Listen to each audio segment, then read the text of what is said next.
It's my time, huh? Yeah. Do y'all mind if I sit? I gotta get a bad knee and a bad back. Go right ahead. So I wanted to thank you guys first and foremost. You've given me two tremendous gifts today. One is your time, which I truly believe is one of the greatest gifts a human being can give another person. So thank you for that, truly. And the second is sharing your tradition with me. I've never been to an Episcopal church before, so it was very nice to see. It was a very pleasant service, and I thank you for having me. Both of those were wonderful things that made this a very good day. Great. So I am the Family Services Manager over at Blvd, and that means I oversee the food pantry, and I work with folks onboarding them into our programs or helping them during crises or leading them to appropriate crises or appropriate resources during crises. So I kind of serve as a sort of networking hub. Other than that, I have the dubious joy of running all the programs. It's wonderful, but it's also very demanding. It's a very special time of year for us. As we go into this, we start with school supplies, which is what's coming up in August. Then our winter warmth program opens up. Then it's on to Thanksgiving. Then it's on to Christmas. After Christmas, we rest. There will be none of that. There will be none of that for the next 6 months or so. So I'm going to speak generally for a few minutes, and then my understanding is we're going to kind of dial in on programs and then specifically school supplies. Generally, it's a very challenging time in the community. We're dealing with a homeless crisis that is an order of magnitude worse than it was when I started about 2.5 years ago. It used to be when I started, I might deal with somebody in a housing crisis twice a month. Unfortunately, it's at least that every day. It is continuous and relentless, and as more people fall into that, it gets worse exponentially again because the resources are limited. Resources that were designed to handle a few families in crisis are now being asked to handle dozens. So it's rough out there. We're doing what we can on our end. We're trying to coordinate with other organizations like the TLC and whatnot to try and keep people safe and help them get back on their feet.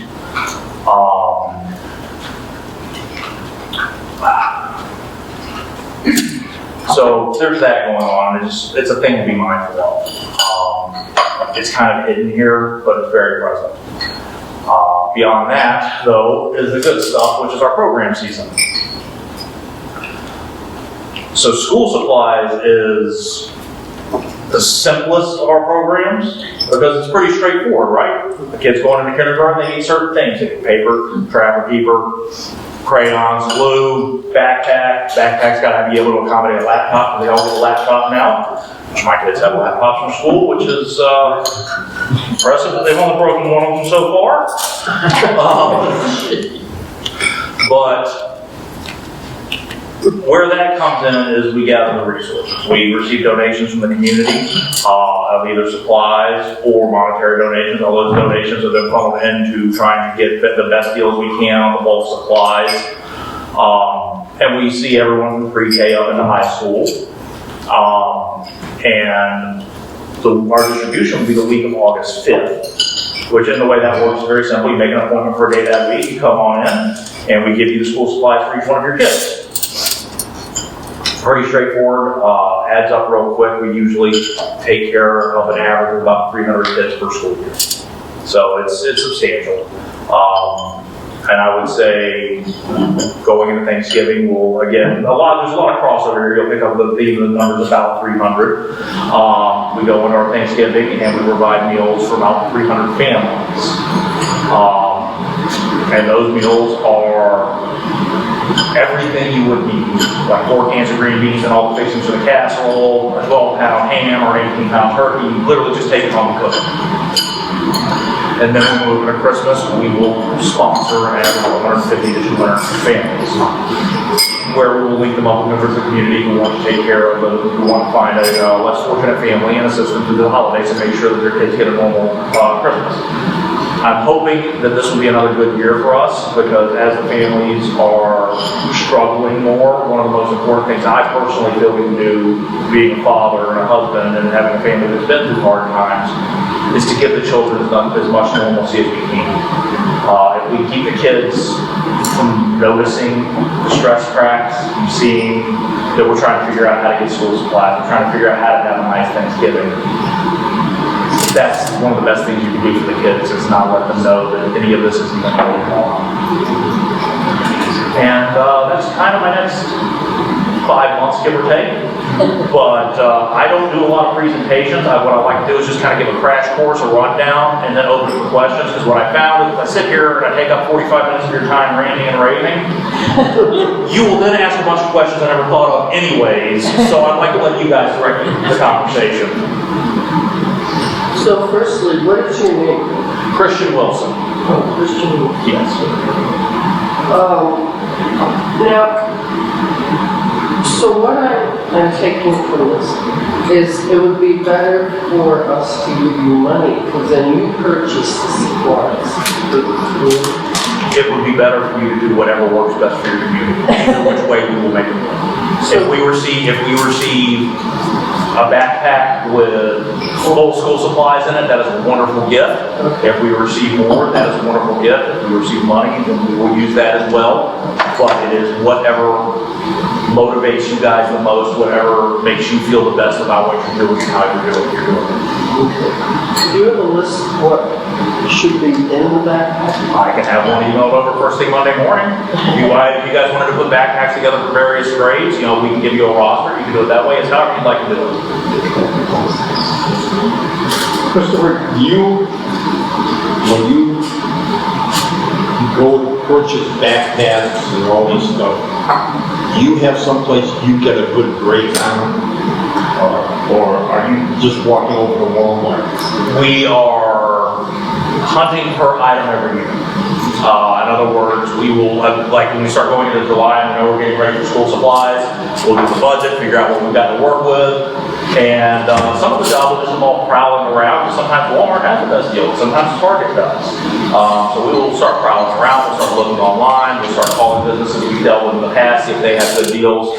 All that's part of being a good steward of the resources for customers. I guess I worded that wrong. Can you get a better deal per dollar than one of us going in? As often as not really. Sometimes depending on the item, if we can get a good deal, and sometimes we can't. It just depends on what people have available. There is a lot of kindness in the community, and sometimes somebody has a surplus of something that we need, but it's not something that we count on. Okay. If it happens, it's a blessing. Other than that, my job is just to prowl around and be a cheapskate. Let me introduce you to my brother. What territory do you cover? How extensive? So, technically we cover Western Racine County. There is an important asterisk on it, okay? Because we all know that there are parts of Burlington that are technically parts of other counties. We do not part Burlington out. If you have a Burlington mailing address, you're in. So even if you're technically over in Walworth, but you still have that Burlington mailing address, we're not going to look at you across this line and be like, oh no, you're off. We receive, no one supports us with the expectation that we're going to look for somebody from this town and go, sorry, you're on the wrong side of the line. So we don't do that. So if you want to look at it, look at Western Racine County. And when I say Western, it's anything west of I-94 and anything that has a Burlington mailing address. Now, another important asterisk, if somebody shows up, say, from the city of Racine, that's out of our service area, and they show up hungry or need clothing or they have a house fire or something like that, we're going to triage it. We're not going to turn them away cold. We're going to meet the immediate need and then link them up with appropriate resources in their service area. So just because someone's out of our service area doesn't mean they're sent away. We're just going to do what we can do in the immediate short term, and then make sure that they're aware of the resources in their area. Is Loving, is it a standalone thing, or is it part of a network of like similar type thing? See, that's a fun question. It used to be a part of a network of a similar thing. It was so when Loving was created about 40 years ago, it was created as part of a network, and through time and mysterious happenings, we kind of portioned off into our own thing. So if you were to just look Loving up online without specifying Wisconsin or Burlington, you would actually get a number of organizations, but we're autonomous from them. So at this point in time, we have our own logo, branding, all that stuff, but we do still operate under the name because when we did split off, it would cause a ridiculous amount of confusion. Yes, sir. There are some members of the community who, by their cognitive design, just aren't able to provide for themselves. Yes.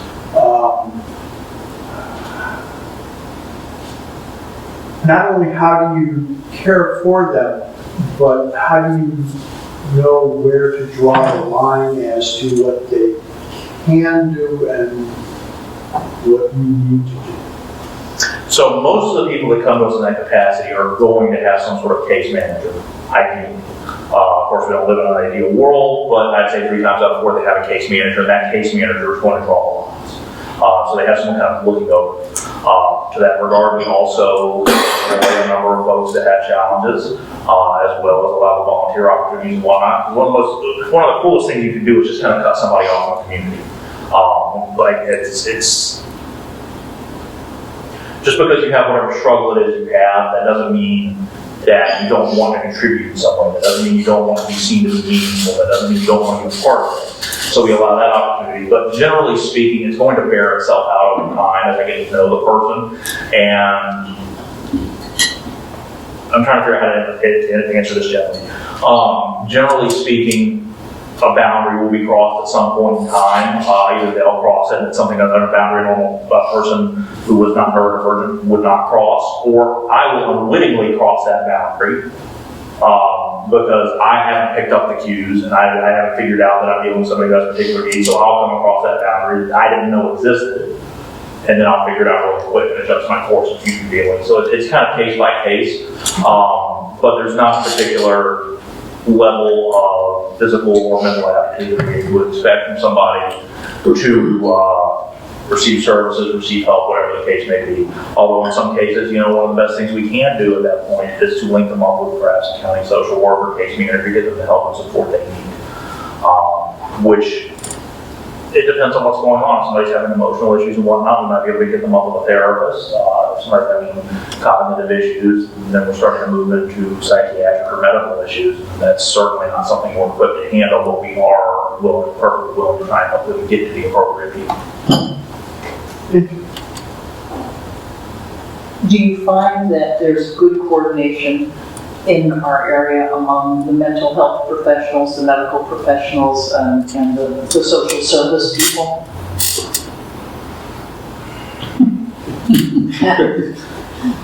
I'll give it a B. I'll give it a B. When it works very, very well. But there are moments where it falls in the cracks because we just didn't talk to each other. And that is, I think that's just due to human involvement.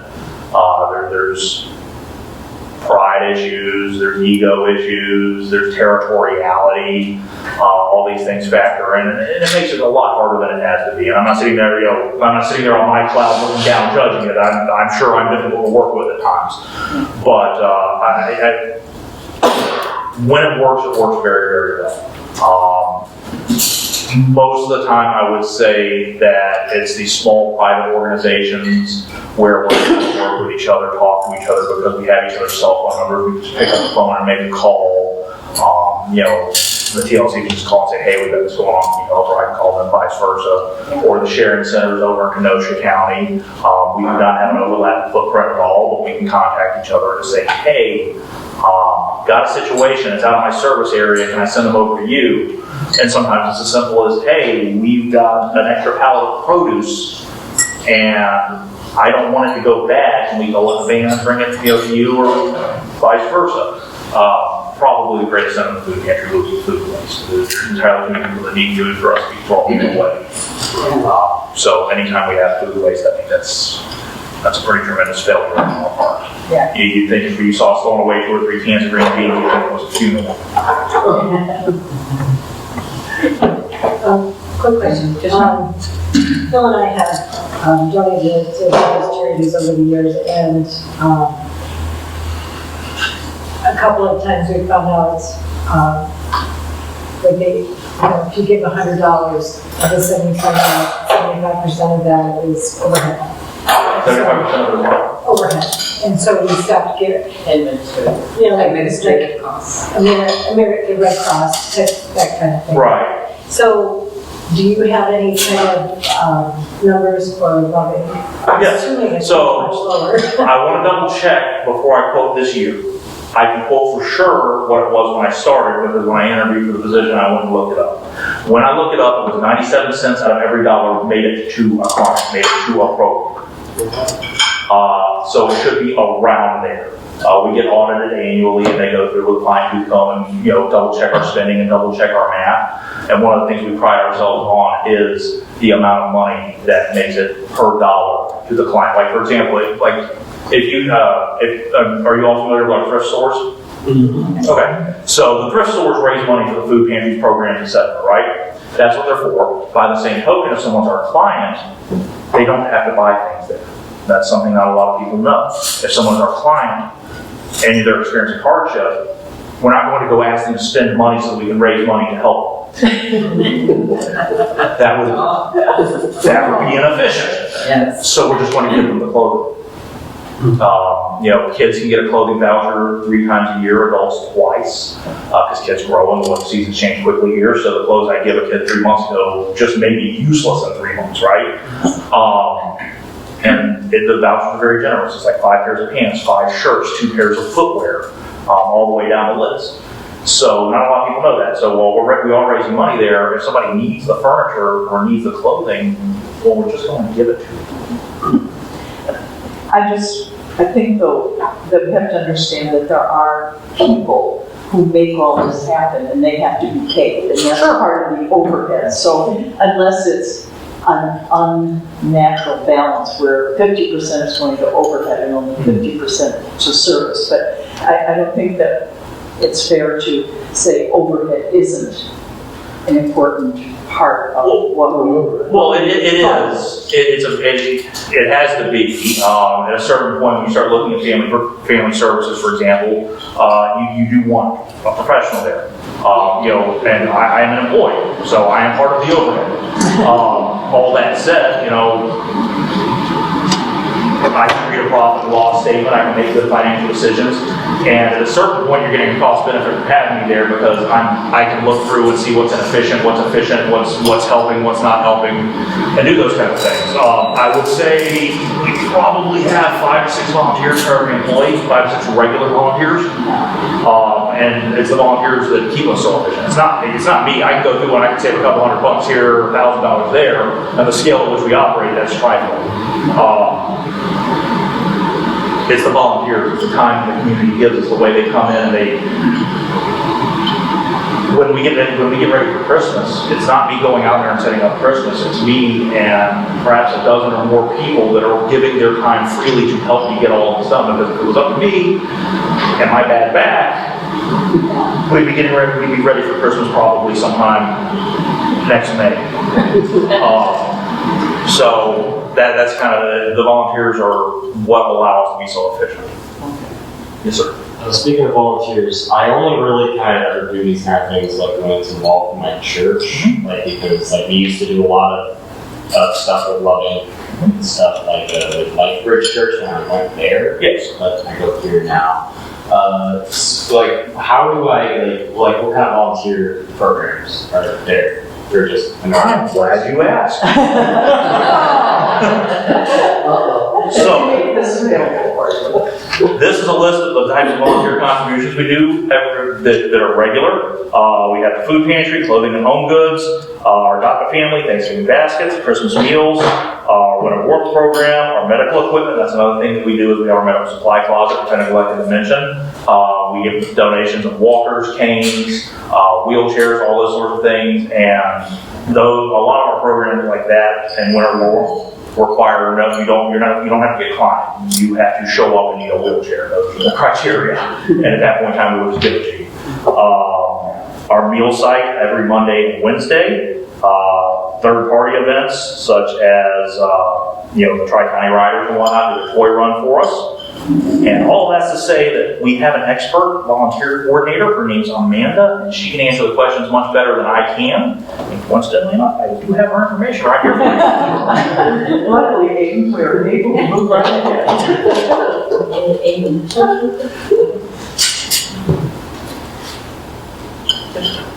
You got a question? Go ahead. Oh, what is the budget of I mean, I'm sure it varies, but.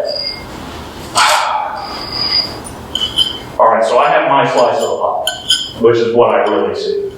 To put it in perspective, it's generally broken down by a program. Thanksgiving costs us between $12,000 to $15,000 a year. Christmas significantly more than that. Family services, I run on a shoestring budget monthly.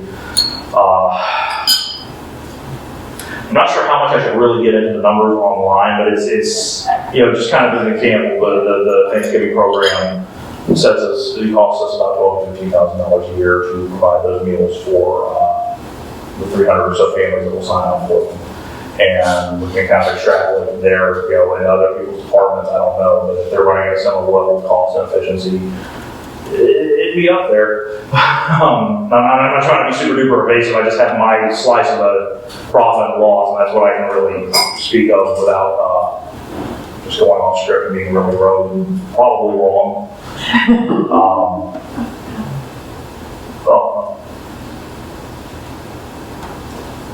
Back up a bit, Christopher. The homeless problem in Western Racine County. I don't see this personally. I don't see the homeless problem. I have some contact with veterans that are having problems because I'm also involved with Disabled American Veterans, American Legion, VFW. When you come across a veteran in trouble, do you aim them toward Disabled American Veterans or VFW or Ground Zero, some of those organizations? Yes. Okay. Yes, we do. I myself am a veteran. I'm a former Marine. Hence the... Say the magic word. Hence the bad back and hip. That was a gift they gave me, and it's been omnipresent since. But yes, we have one of our employees that does a lot of work with VFW and whatnot, and she's very switched on with that through her husband. Then there are other veteran organizations that have given us the literature and whatnot so that we can refer them. That's kind of what I meant when I said if somebody comes in a crisis in a particular situation, we'll start trying to network and plug them in. Although all that said, one of the biggest problems I have when dealing with veterans is we are a particularly stubborn lot. No! Yeah, I know, surprise, shocker. And not inclined to ask for help. So that, and one of the things I try and this is something that grieves me personally. Try to get them to understand, because these are my brothers and sisters, is you did your job, you did your part. Now it's time to let somebody help you. And I've been commander of the Disabled American Veterans chapter in town for 3 years and 4 years now. I just got off, pass that on to somebody else. But that's one of the things we have problems with is people won't ask for it. And when you go to them and say, hey, buddy, I see you're having a problem. Can I help you? No, I got it. So I was just wondering if you did try and push them, not push it, that's the wrong word. Direct them to some of the veterans organizations and VA. Well, and that's one of the things that I like to think that I'm uniquely qualified for, is that I speak the language, I understand the pride, the stiff neck, all that. And sometimes, you know, I can get past those defenses. And I get it. We had to be like that to do our jobs. But we're not doing those jobs anymore. And, you know, it's like I tell a lot of the guys that come in, it's like, yeah, I hear you, but your kids can't eat your pride. So. Can you talk about the, after the school backpack program, I'm assuming in addition to Thanksgiving, you're also doing the, is it the coats? Winter warm program, yes. Can you talk about that? Okay, so once it starts cooling off, usually about October, we'll start putting up racks of coats, which kind of similar to the medical equipment, the criteria for which is you show up and you need a coat, because it's entirely too cold up here, I've learned, to have like rules around that, right? You just gotta kind of, somebody needs a coat, you get the coat, kids need snow pants, you get the snow pants. So we receive donations all year long at our stores, and a lot of stuff like the coats, snow pants, and whatnot, we're earmarking, right? We're grabbing it, we're setting it aside, and saying, okay, we know where this is going, we know when this is going, and we will then kind of bend that and mothball it for the next year, and then when it starts cooling off, we'll pull all that out, start moving it out, racking it up, and again, the criteria, that's kind of like show up and get coat.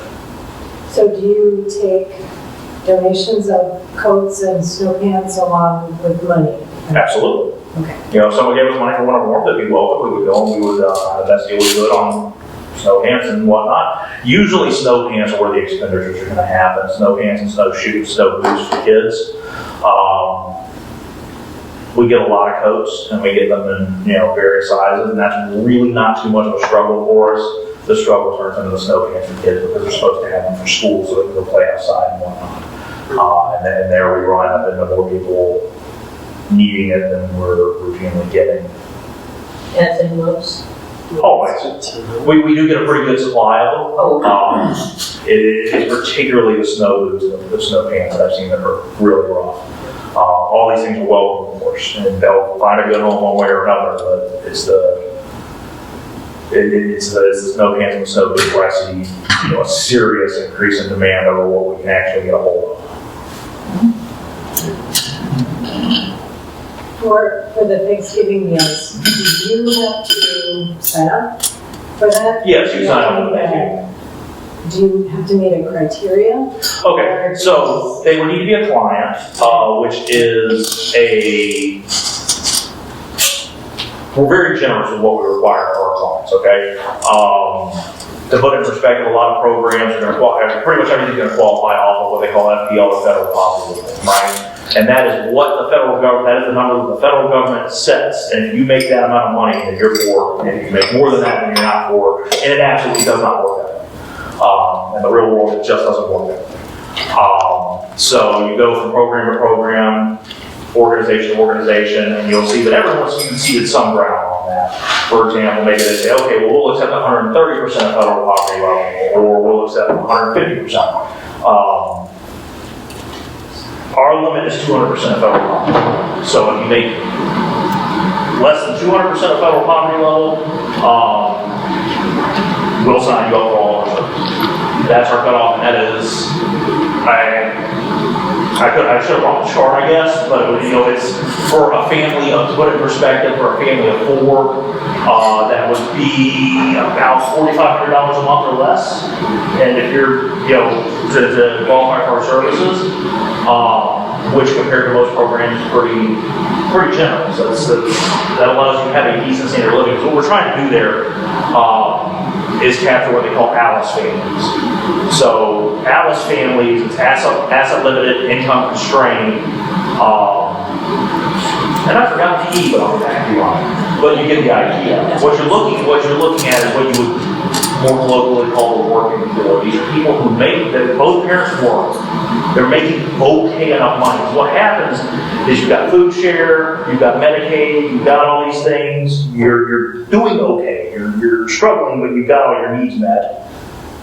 And then the other parent gets a job, and now all your benefits are cut off. You should be fine. And it doesn't work. So you've just fallen into the Alice trap. And our goal is to support Alice families and not leave them kind of as a sort of neglected demographic. If that helps. Yes, yes.